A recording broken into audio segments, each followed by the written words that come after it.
नमस्कार विद्यार्थियों, Rishikul online school में आप सभी का स्वागत है। बच्चों, आज हम अपनी हिंदी कक्षा में दो बैलों की कथा पाठ के सारांश के विषय में जानेंगे। तो बच्चों, दो बैलों की कथा प्रेमचंद द्वारा लिखित रचना है। प्रेमचंद अपनी रचनाओं के माध्यम से संदेश देने में माहिर हैं।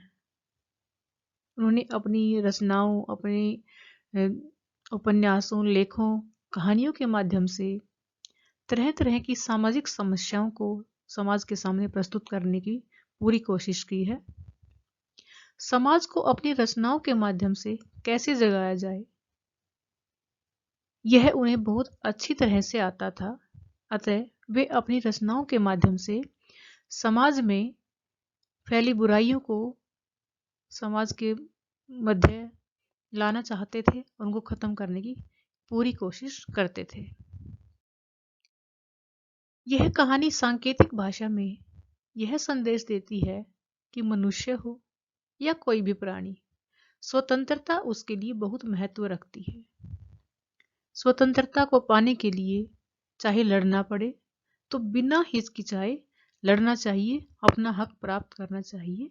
अतः स्वतंत्रता सभी के लिए बहुत ही महत्वपूर्ण है और यह सबको मिलनी चाहिए। जन्म के साथ ही स्वतंत्रता सबका अधिकार है, उसे बनाए रखना सबका परम कर्तव्य भी है। तो बच्चों, दो बैलों की कथा में बैलों के माध्यम से लेखक अपने विचार समाज के समक्ष रखता है कि स्वतंत्रता को बनाए रखना हम सबका परम कर्तव्य है और स्वतंत्रता मनुष्य का जन्मसिद्ध अधिकार है, यह उसे हर कीमत पर मिलनी चाहिए। इस कहानी में दो मित्र बैल अपनी स्वतंत्रता को बनाए रखने के लिए संघर्ष करते हैं। यह कहानी दो बैलों के बीच में घनिष्ठ भावात्मक संबंधों को भी दर्शाती है। अतः हीरा और मोती दो बैल हैं जो बहुत अच्छे मित्र हैं और एक दूसरे की भावनाओं से वो जुड़े हुए हैं।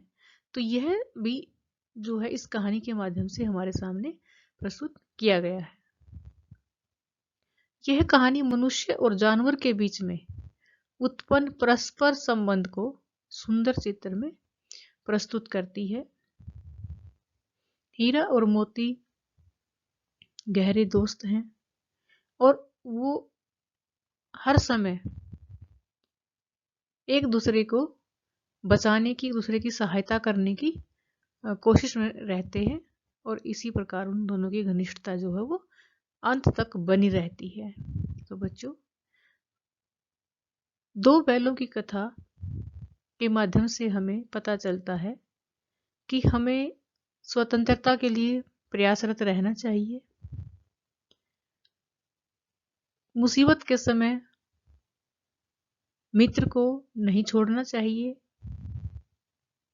और मनुष्य और जानवर आपस में एक दूसरे पर निर्भर हैं, भावनाओं से जुड़े हुए हैं। तो वह उनके मतलब पशुओं के साथ भी प्यार और प्रेम के साथ बर्ताव करना चाहिए।